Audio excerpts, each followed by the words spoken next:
मनुष्य के हाथों ने बनाई ये अद्भुत नगरी, और वो ही शांति की तलाश, गंगा में डुबकी लगा तन और मन की शुद्धता, आध्यात्म की जिज्ञासा लिए यहाँ खींचा चला।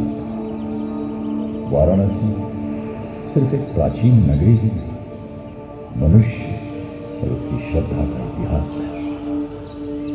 ये शहर कैसे बसे, इनको बनाया किसने? इन प्राचीन शहरों में बने राजमहल, ये किले इस बात का प्रतीक कि यहां राजाओं का साम्राज्य रहा हो। उन्होंने इन शहरों का, राज्यों का निर्माण किया हो। कुछ शासक जो इतिहास के गलियारे में खो गए, और कुछ जिन्होंने इतिहास में अपनी जगह बनाई। कुछ ऐसे जिन्होंने क्षत्रिय वंश में जन्म तो लिया, लेकिन योद्धा नहीं बने, राज्य की सीमाएं नहीं बनाई। आज आपको सुनाते हैं एक ऐसे राजकुमार की कहानी जो जन्मा तो राजघराने में, लेकिन सुख सुविधा और राजसी जीवन को त्याग आम मनुष्य के जीवन को सुधारने एक आध्यात्मिक पथ पर निकल पड़ा। कई वर्षों पहले एक शासक राजा शुद्धोधन और उनकी रानी माया देवी के परिवार में पुत्र ने जन्म लिया। ये बालक किसी महल में नहीं, बल्कि एक उपवन में पैदा हुआ, लुंबिनी उपवन। एक राजकुमार ने जन्म लिया। उसके चेहरे पर पड़ रही सूरज की रोशनी उसे एक अलौकिक चमक दे रही थी। शायद ये कोई संकेत था। ग्रहों की स्थिति समझकर ये धारणा भी बनी कि ये बालक या तो एक महान राजा बनेगा या फिर एक आध्यात्मिक गुरु। बालक का नाम सिद्धार्थ रखा गया। राजा शुद्धोधन चाहते थे कि राजकुमार समय आने पर वंश को आगे बढ़ाए और एक महान राजा बने। वो सिद्धार्थ की तस्वीर बनाने में लग गए, या उनका ऐसा भ्रम था? समय बीता और सिद्धार्थ 29 साल के हो गए। क्षत्रिय वंश के एक लंबे चौड़े खूबसूरत राजकुमार, वो राजकुमार जिन्होंने अपने जीवन के 29 वर्ष महल की चारदीवारी में हर संभव संसाधन के साथ व्यतीत किए, बाहर की दुनिया से पूरी तरह अनजान। एक दिन महल के प्राचीर पर खड़े सिद्धार्थ ने नीचे देखा।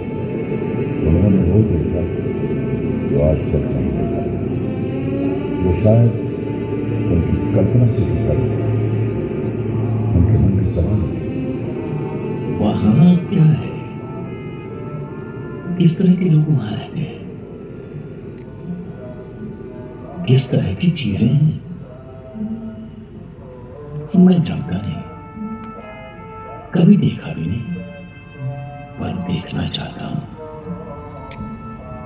एक दिन चुपचाप महल से निकलकर अपने एक साथी के साथ सिद्धार्थ उस नई दुनिया में आए। यहां तो हवा बिल्कुल वैसी है जैसी हवा में हम रोज सांस लेते हैं। पेड़ और फूल भी वैसे ही जैसे महल के बागीचों में। इस बहते हुए पानी की कलकल, इसका रंग भी बिल्कुल वही। राजकुमार को एक बीमार आदमी दिखाई दिया। सिद्धार्थ विचलित हो गए और अपने मित्र से पूछा, ये आदमी ऐसा क्यों दिख रहा है? राजकुमार, ये आदमी स्वस्थ नहीं है, बीमार है। कुछ आगे बढ़े, उन्होंने एक बूढ़ा आदमी देखा। इस आदमी की ऐसी अवस्था क्यों? इसकी उम्र हो चली है राजकुमार, काफी उम्र हो गई। आगे जाकर एक व्यक्ति का मृत शरीर देखा। ये व्यक्ति ऐसे क्यों पड़ा है? साथ बैठे लोग ये क्या कर रहे हैं? इस व्यक्ति का जीवन शेष हो गया राजकुमार। साथ बैठे लोग इसके परिवार के सदस्य हैं, शोकाकुल हैं, वेदना में। जिन लोगों को मैं जानता हूं, जो मेरे परिवार के सदस्य हैं, महाराज मेरे पिता, परिवार के अन्य लोग, वो मेरे दोस्त जिनके साथ मैं बड़ा हुआ हूं, क्या सभी के साथ यही होगा? सबके साथ? राजकुमार, बुढ़ापा तो सब पर आएगा। हम सभी कभी न कभी बीमार भी होंगे और हम सभी को मृत्यु भी प्राप्त होगी। महल के अंदर की दुनिया उन सच्चाइयों से परे थी जिनसे सिद्धार्थ का आज सामना हुआ था। उनकी दुनिया आज टूट कर बिखर गई, वो शोक में डूब गए। वो उन सभी दृश्यों के जवाब चाहते जो उन्होंने महल के बाहर देखे। उन्हें इस बात का आभास हुआ कि अभी तो बहुत कुछ देखना है, समझना है, जानना है। उनके मन की आवाज उन्हें बार बार कचोट रही थी कि वो उन सच्चाइयों के महज गूंगे दर्शक बनकर नहीं रह सकते। उन्हें उस सच्चाई को खोजना था जिनमें जीवन के जवाब छिपे थे। उस दिन के बाद सिद्धार्थ चुपचाप कई बार महल की सीमा के बाहर निकले, सच्चाई की तलाश में। उन्हें जवाब चाहिए थे। अपनी ऐसी ही एक यात्रा के दौरान सिद्धार्थ ने एक साधक को देखा जो गहरे ध्यान में लीन था। उसकी आंखें धीरे से खुली और सिद्धार्थ की आंखों से मिली। उनके विचार जुड़े। सिद्धार्थ को उसी क्षण एहसास हुआ कि जो उत्तर वो बाहर खोज रहे थे वो तो उनके भीतर ही थे, उनके स्वयं थे।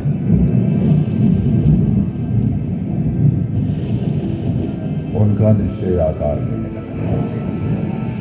अगर आसपास के लोगों को उनके उत्तर समझाने में मदद करनी है तो उन्हें स्वयं इस पहलू को समझना पड़ा, अन्यथा उनका अपना जीवन अधूरा रहेगा। उन्हें इस बात का एहसास हुआ कि सांसारिक गतिविधियों में लिप्त रहकर सच्चाई की खोज की यात्रा शुरू न हो सकेगी। उन्हें अपने वर्तमान जीवन की सुख सुविधाओं, रिश्तों, महल की चार दीवारी त्यागना होगा। एक रात सिद्धार्थ चुपचाप अपनी पत्नी, पुत्र और महल को छोड़कर विलासिता और सुखों से भरे जीवन को त्याग कर एक साधक बन गए।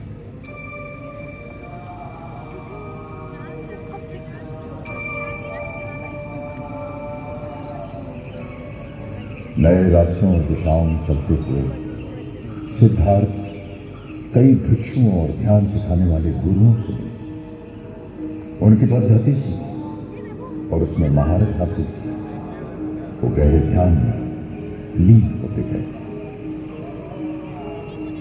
एक आश्रम में 5 भिक्षुओं के एक दल ने उन्हें ध्यान की इस अवस्था में देखा। उन्हें लगा कि ये व्यक्ति बुद्ध बनेंगे और यदि इस प्रक्रिया में वो उनके साथ रहे, उनसे जुड़े रहे, तो उन्हें भी विवेक और ज्ञान की प्राप्ति होगी। ये कौन है? चेहरे पर इतनी शांति, अपने चारों तरफ की ध्वनि से अनजान, अपनी तपस्या में लीन। इनका अनुसरण करना चाहिए। इनके साथ रहें तो हमें भी ज्ञान की प्राप्ति होगी। वो सिद्धार्थ के पहले अनुयायी बने और इनमें महानमन, वक्त, भक्तिदय और अश्वती। इन्होंने सिद्धार्थ का अनुसरण किया, उनकी सेवा की और ज्ञान प्राप्त किया। सिद्धार्थ की साधना चलती रही, लेकिन लगभग 6 वर्ष के बाद भी उन्हें अपने प्रश्नों का जवाब नहीं मिला। उनको एहसास हुआ कि मंजिल बहुत दूर है और समय एकमात्र जीवन काल है। वो चाहते थे कि उनके आसपास के लोग जन्म, मृत्यु और उसके बीच के काल को समझें, जीवन के सार को समझें। उनके लिए जीवन का सार एक दिए के समान था। अगर हम एक दिया जलाते हैं तो कुछ समय पश्चात वो बुझ जाता है, पर अगर हम एक दिए से अनेकों दिए जलाएं तो चारों ओर इतना प्रकाश फैल जाएगा कि प्रकाश सीमित नहीं रहेगा, वो औरों का जीवन भी रोशनी से भर देगा। सिद्धार्थ मानते थे कि बाहर के युद्ध को जीतने से बेहतर है भीतर के युद्ध को पहले जीता जाए। एक बार यदि मन की शांति प्राप्त हो जाए तो उसे कोई चुरा नहीं सकता। वैसे ही हमारे भीतर का आनंद जो परछाई बनकर हमारे साथ रहता है हमें कभी नहीं छोड़ता। एक दिन सिद्धार्थ अपने आखिरी आश्रम से निकल पड़े, अपने आप ही इस भीतर के युद्ध को जीतने के लिए, और उनके पीछे पीछे चल पड़े पांचों भिक्षु। वे बिहार के उरुवेला नामक गांव जा पहुंचे। बिना कुछ खाए पिए निराहार रहते हुए उन्होंने तपस्या आरंभ कर दी। सिद्धार्थ अपने शरीर को कठोर यातना दे रहे थे, स्वयं को परीक्षा की चरम सीमा तक ले जाना चाहते थे। एक दिन ध्यान करते हुए सिद्धार्थ अचेत हो गए। जब होश आया उन्होंने विचार किया कि सत्य की खोज का यह मार्ग सही नहीं था। हमारा शरीर एक वीणा की तरह है। यदि वीणा के तार ढीले छोड़ दिए जाएं तो कोई स्वर नहीं निकलेगा, और यदि वीणा के तारों को कसते कसते फेंक दिया जाए तो टूट जाएंगे तार। ये सब विचार करते करते वे पास के ही गांव में एक गृहस्थ के द्वार पर पहुंचे। वहां पहुंचकर क्षीण कंठ से उन्होंने पुकार लगाई, भिक्षा दे। सिद्धार्थ का ये रूप देखकर पांचों अनुयायियों को लगा उनके साथ धोखा हुआ है। ये तो अपनी तपस्या छोड़ भिक्षा मांग रहे हैं, अपना ध्यान तोड़ दिया। ये कैसे सन्यासी हैं? जो अपने मार्ग से भटक जाए वो हमें क्या ज्ञान देंगे? हमें अपना मार्ग ढूंढना होगा, अपना पथ, वरना हम भी भटक जाएंगे। यही सोचकर उन्होंने सिद्धार्थ का साथ छोड़ दिया। और उधर सिद्धार्थ ने निरंजना नदी के किनारे एक पीपल के पेड़ के नीचे अपनी तपस्या और साधना का क्रम दृढ़ संकल्प से शुरू किया। चाहे काया कंकाल हो जाए, शरीर का खून सूख जाए, जब तक ज्ञान की प्राप्ति नहीं होगी मैं इस स्थान से नहीं उठूंगा। अंततः लगभग 40 दिन बाद पूर्णिमा के दिन सिद्धार्थ की रूपांतरों का क्षण आ ही गया। उन्हें आत्मज्ञान प्राप्त हुआ। वे बुद्ध कहलाए। वो पीपल का वृक्ष आज बोधि वृक्ष के नाम से और स्थान बोध गया के नाम से जाना जाता है। बुद्ध सोचने लगे कि वो इस अलौकिक ज्ञान का प्रसार कैसे करें। कौन उनके इस ज्ञान को समझने के लिए पूर्ण तैयार है। उनका ध्यान उन 5 भिक्षुओं पर गया जो उन्हें छोड़कर जा चुके थे। बुद्ध निकल पड़े सारनाथ की ओर। यात्रा और ध्यान करते हुए बुद्ध सारनाथ पहुंचे। बुद्ध के कदम रखते ही वहां का सारा वातावरण मानो निशब्द हो गया। जो बुद्ध को साधना भ्रष्ट समझते थे वो बुद्ध के चमकते चेहरे की अनोखी आभा देखकर विनम्र हो गए। कौटिन्य, महान वक्त, बंदी रहे और अश्वथी। बुद्ध अपने इन 5 पुराने शिष्यों को उस स्थान पर मिले जो आज चौखंडी स्तूप कहलाता। उन 5 भिक्षुओं को एहसास हुआ कि बुद्ध के कृतियों को गलत समझना उनकी एक भारी भूल थी। उन्होंने बुद्ध के चरण पखारे और उनका आदर सत्कार किया। बुद्ध मुस्कुराए और अपने शिष्यों की जिज्ञासा भांप कर अपना पहला धर्मोपदेश देने के लिए इस परिसर के उस स्थान पर बैठे जहां ये विशालकाय धम्मेक स्तूप बना हुआ है। अपने आध्यात्मिक यात्रा के दौरान मैंने जीवन के 4 सत्यों का अनुभव किया। मैंने इस मूल सत्य को जाना कि जीवन मरण का चक्र दुखों से घिरा है।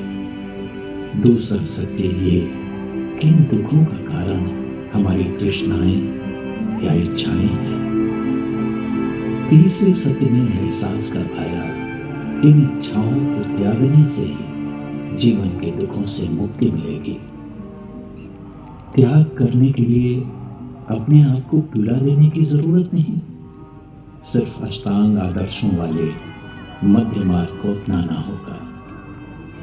यही वो चौथा सत्य है जिसे मैंने समझा, अपनाया और मोक्ष प्राप्ति की लक्ष्य की ओर चल दिया। बुद्ध कुछ दिन यही मूलगंध कुटी विहार में रहे। बुद्ध की शिक्षा बहुत साधारण थी। वे जीवन की तमाम समस्याओं को बड़े साधारण तरीके से सुलझाते थे। एक बार एक औरत अपने बेटे का मृत शरीर लेकर उनके पास आई और बोली, इसे जीवित कर दीजिए प्रभु, मेरे पुत्र को जीवित कर दीजिए, जीवित कर दीजिए। अवश्य कर दूंगा,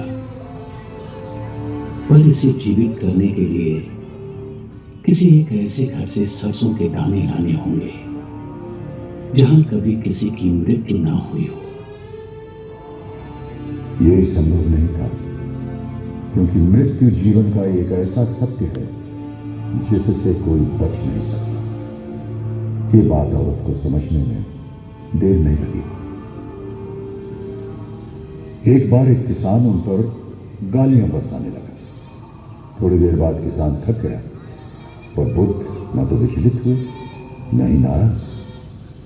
किसान रोने लगा और उनसे पूछा, मैं इतनी देर से तुम्हें गालियां दे रहा हूं, तुम्हें क्रोध नहीं आया? मेरे भाई, मैंने तुम्हारी गालियां स्वीकार कहां की? वो तो तुम्हारे पास ही है, तो मुझे क्रोध क्यों आएगा? क्रोध हमारा नहीं है, ये हमारी कोई मदद नहीं करता। ये हमारे मन की शांति नष्ट कर देता है। हमारे अंदर विचारों का, भावनाओं का कितना ही तेज मंथन हो, इसके स्थिर होने पर पता चलेगा कि पीछे एक ठहराव है, एक अलौकिक शांति।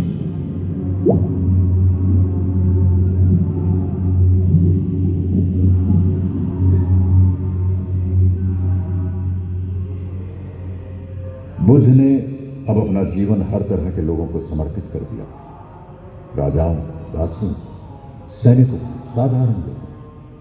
उन्हें लगता था ये सब आत्माएं उस मटमैले पानी की तरह हैं जिनके नीचे व्याप्त शांति है, मगर वो सब उससे अनजान है।